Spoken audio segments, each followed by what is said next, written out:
Hari yang tertulis dengan darah, tragedi Trisakti. 12 Mei tahun 1998. Awalnya seperti hari-hari biasa, penuh dengan aktivitas akademik dan canda tawa. Mahasiswa Universitas Trisakti, Jakarta, memenuhi kampus.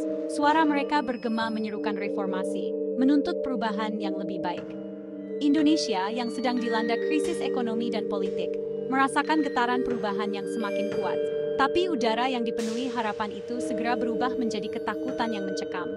Saat mahasiswa berbaris dengan damai, tembakan meletus tanpa peringatan.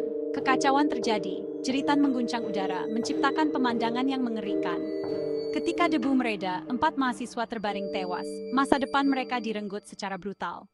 Elang Mulia Lesmana, Hafidin Royan, Hendriawan Sia, Heri Hartanto.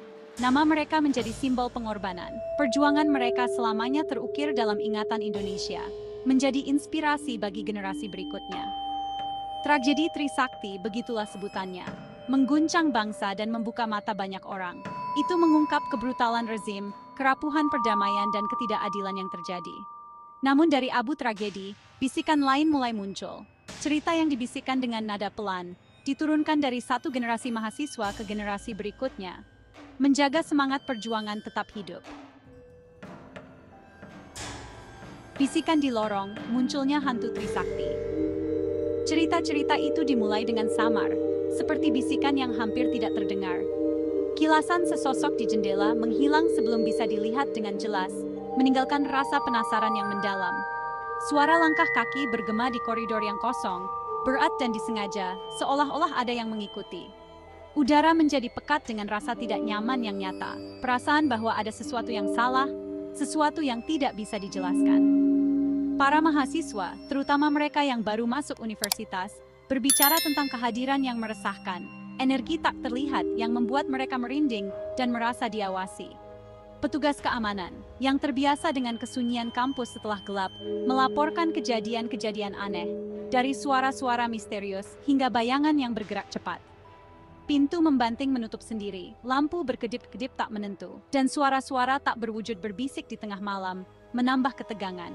Keraguan awal mereka berubah menjadi rasa takut yang semakin besar, ketakutan yang tidak bisa diabaikan.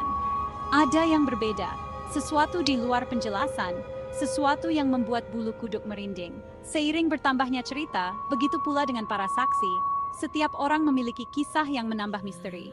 Mahasiswa, dosen, dan staf sama-sama menceritakan pengalaman mereka. Setiap kisah menambah legenda hantu Trisakti yang semakin berkembang, membuat suasana semakin mencekam.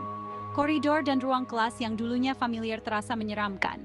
Beban masa lalu menekan masa kini, menciptakan suasana yang tidak nyaman.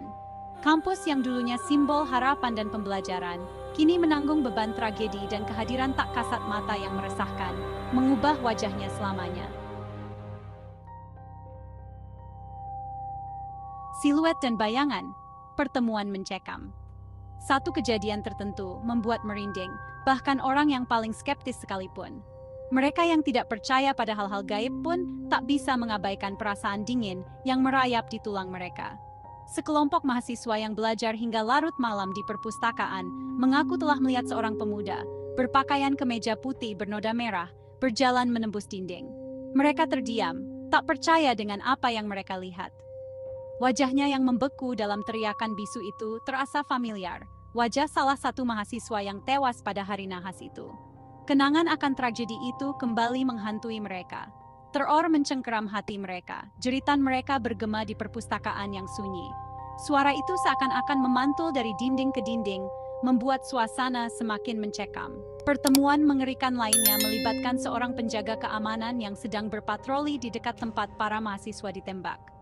Dia merasa ada sesuatu yang mengawasinya. Saat dia melewati tempat itu, yang ditandai dengan tugu peringatan sederhana, dia mendengar paduan suara menyanyikan lagu duka. Suara itu begitu jelas, seolah-olah berasal dari dunia lain. Udara menjadi dingin, dan kesedihan yang mendalam menyergapnya. Dia merasakan kehadiran yang tak terlihat, membuat bulu kuduknya berdiri. Dia berputar, mencari sumber nyanyian itu, tetapi mendapati dirinya sendirian. Satu-satunya suara adalah detak jantungnya sendiri. Ketakutan mulai merayap di benaknya.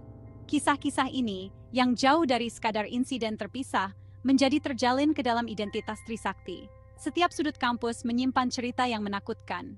Cerita-cerita itu dibagikan dengan nada pelan, diceritakan kembali di bawah cahaya lilin yang berkelap-kelip. Setiap penceritaan kembali menambah suasana mistis yang menakutkan. Setiap bisikan membawa ketakutan baru.